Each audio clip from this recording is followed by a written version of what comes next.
Kadang-kadang adik-beradik sendiri pun payah, tuan-tuan dan puan-puan sekalian. Orang lain kita boleh bagi nasihat, tapi dalam kehidupan adik-beradik ni kadang-kadang kita tak mampu. Itu kena gunakan orang lain. Seperti mana yang berlaku ataupun apa yang disebut oleh Abi Darda, gunakanlah orang yang lain yang baik dan mampu untuk memberikan kesan dan pengaruh pada mereka agar mereka ini bertukar ataupun insaf pada kesalahan-kesalahan yang mereka lakukan. Dan jika tidak juga mampu dalam hal yang demikian, serahkan kepada mereka yang lebih bertanggungjawab. Ini dalam hal sekiranya maksiat yang dilakukan itu tidak tersebar. Besarnya dosa dan besarnya kemurkaan daripada Allah untuk kamu perkatakan sesuatu yang kamu tak buat. Jadi kita kena buatlah kerja yang dilakukan. Berikan nasihat kepada orang, tapi nasihat itu mestilah kita praktikkan terlebih dahulu. Jangan lakukan hal yang demikian. Tapi kita buat juga kerja yang demikian, maka itu tidak akan memberikan keberkatan. Bahkan bukan sekadar itu, manusia tidak akan tertarik dengan nasihat-nasihat yang kita berikan. Sebab apa? Kerana nasihat yang datang itu bukan datang daripada lubuk hati, tapi nasihat itu hanya sekadar kata-kata yang tertutur melalui lidah kita semata-mata. Maka rugilah perkara seumpama ini. Bahkan nantinya juga akan dipersoalkan oleh Allah Subhanahu wa taala. Ata'muruna bil ma'rufi ata'muruna an-nasa bil ma'ruf wa tansawna anfusakum wa antum tatluna al-kitab. Kamu mengajak manusia melakukan perkara yang ma'ruf, tapi kamu lupakan diri kamu sedangkan kamu membaca akan ayat-ayat Allah Subhanahu wa taala. Afala ta'qilun? Kamu ni tak ada akal ke? Allah sebut dalam ayat Al-Quranul Karim begitu keadaannya. Allahu Akbar. Hinanya kita sehingga Allah menimbulkan soalan, tidak berakalnya kita bila mana kita tidak beramal dengan sesuatu nasihat yang kita berikan pada orang lain. Dan kerana itu mintalah doa selalu pada Allah. Mudah-mudahan Allah merancakkan kepada kita keinginan dan kekuatan untuk menambahkan amal-amal soleh itu di dalam kehidupan kita. Ada kadang-kadang kemungkaran itu bila kita cegah, dia akan membawa kepada kemungkaran yang besar. Sebab itu ada kaedah yang disebut oleh para ulama dengan sebutan ittikhazu akhaffid dararain, dengan kita mengambil ringan di antara dua mudarat.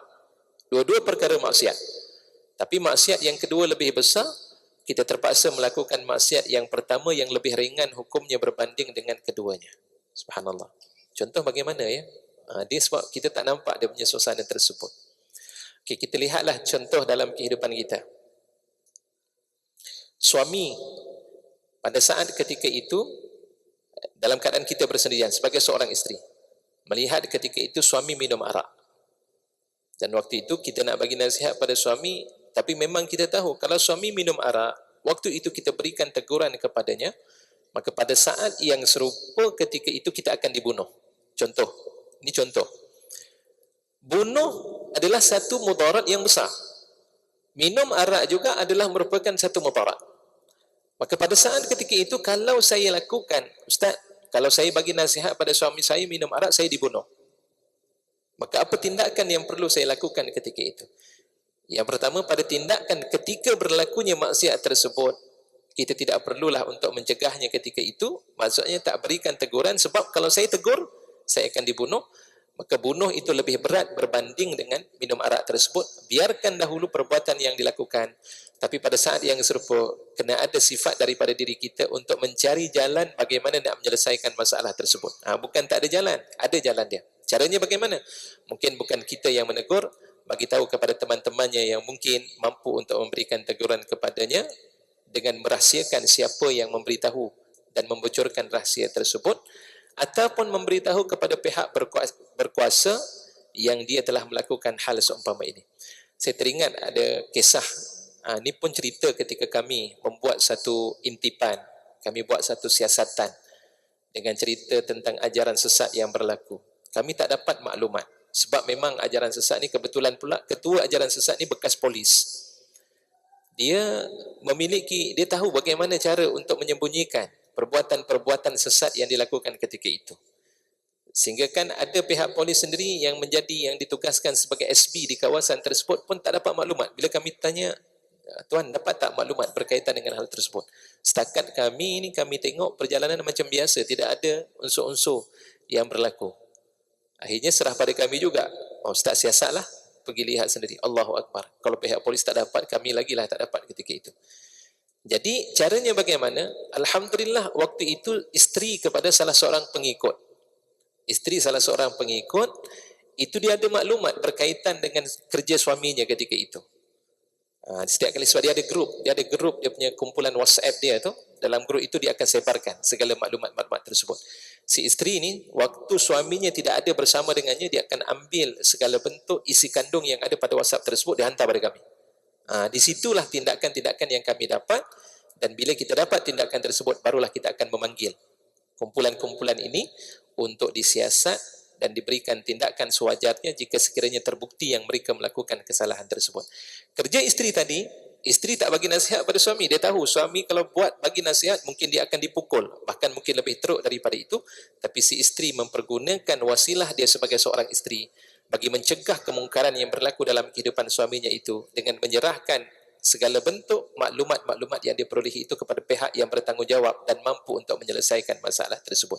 Ini yang dimaksudkan dengan kerja kita, tindakan-tindakan yang perlu kita lakukan.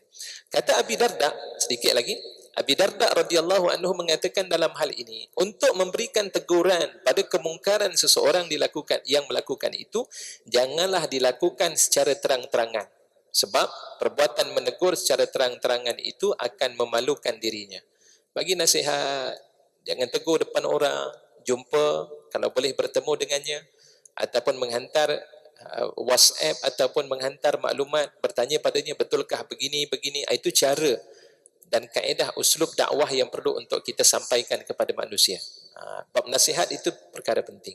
Dan kata daripada Abi Darda radhiyallahu anhu, nasihatkanlah dalam keadaan rahsia, dan kalau tidak mampu juga secara rahsia, dia pun tak boleh, ustaz, saya bagi nasihat.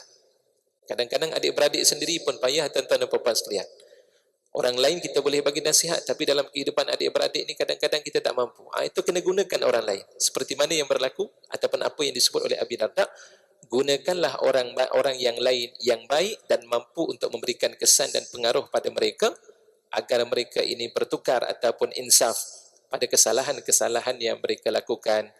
Dan jika tidak juga mampu dalam hal yang demikian, serahkan kepada mereka yang lebih bertanggungjawab. Ini dalam hal sekiranya maksiat yang dilakukan itu tidak tersebar.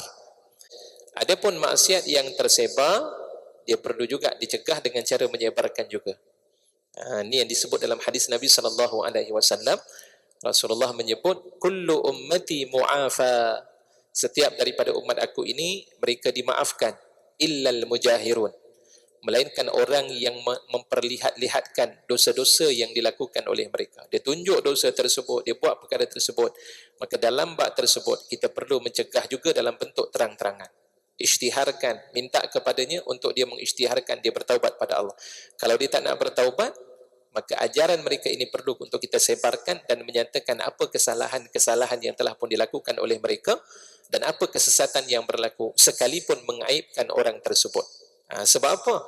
Kerana ajaran itu, kalau jika sekiranya tidak disebarkan tentang kesesatannya, masyarakat lain akan mudah untuk menerimanya.